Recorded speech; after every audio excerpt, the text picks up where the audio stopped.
True crime mystery. Paul Bernardo and Carla Homolka, the Ken and Barbie killers, Canada. They looked like the perfect couple, beautiful, young, and in love.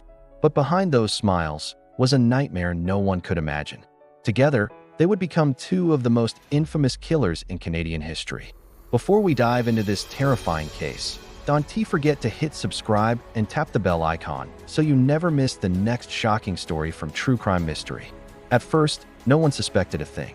Paul Bernardo and Carla Homolka looked like the dream pair, blonde, charming, and inseparable. People even called them the Ken and Barbie couple.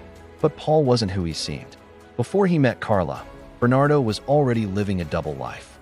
At night, he roamed the streets of Scarborough, Ontario, attacking women. Police were desperately searching for a predator they called the Scarborough Rapist. No one knew the man behind those crimes was smiling in engagement photos with Carla.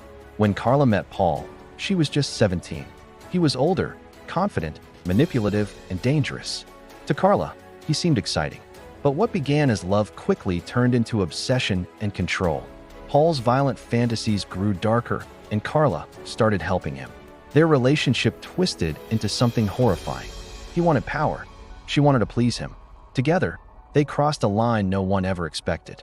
In 1990, the unthinkable happened. Carla's own sister, Tammy Homolka, became their first victim. They drugged her during a family Christmas party so Paul could have her. But something went horribly wrong. Tammy stopped breathing.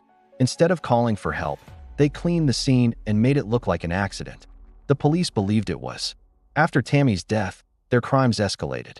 They kidnapped, tortured, and murdered two teenage girls, Leslie Mahaffey and Kristen French. Both were held captive for days while the couple videotaped their abuse. When the girls were dead, Paul and Carla disposed of the bodies like garbage. For a while, they got away with it. The tapes were hidden, the truth buried, and to the world, they were still that smiling couple in love. But cracks began to show. Paul became violent toward Carla, beating her until she was unrecognizable.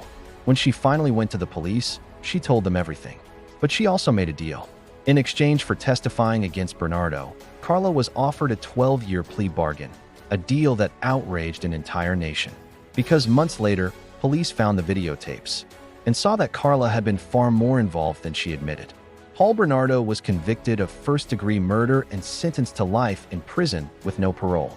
Carla served her sentence, was released in 2005, and changed her name. She's now living quietly in Quebec, married, with children.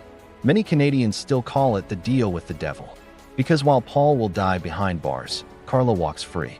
Their story remains one of the darkest love stories ever told, a reminder that monsters don't always hide in the shadows. Sometimes, they smile right beside you. If you found this story shocking, don't forget to subscribe for more real-life mysteries. And tell us in the comments, do you believe Carla Homolka should have served life in prison too? Until next time, stay safe and stay curious.